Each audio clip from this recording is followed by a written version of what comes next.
From the Israel-Palestine conflict, let's now shift our attention to another conflict where Indigenous people in Australia have been asking for equal rights. They've been doing this for several decades, for more than a century in fact.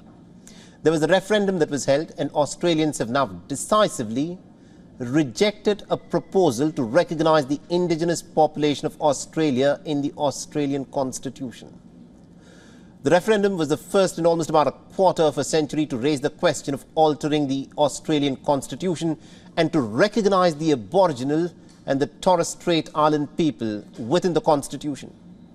For this referendum to have been successful, it required at least about 4 of the 6 parliamentary parties to vote in favour, along with a national party. But that is not how things turned out.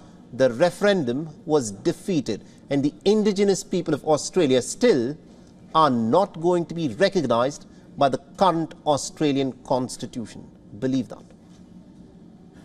I want to speak very directly to those Australians who voted no with hardness in your hearts.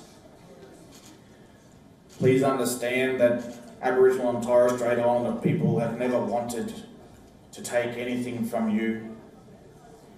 We have never and will never mean you no harm. All we have wanted was to join with you our Indigenous story, our Indigenous culture, and not to take away or diminish what it is that you have, but to add to it, to strengthen it, to enrich it.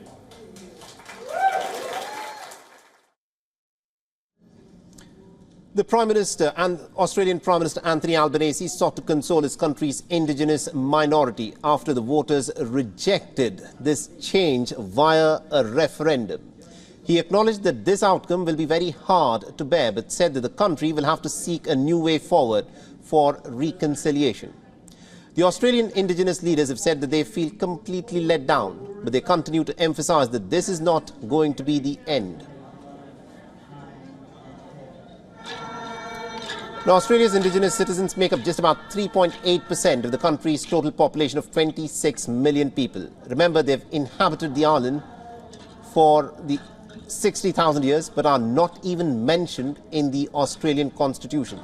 By most socio-economic indicators, they are the most disadvantaged and backward community in the whole of Australia.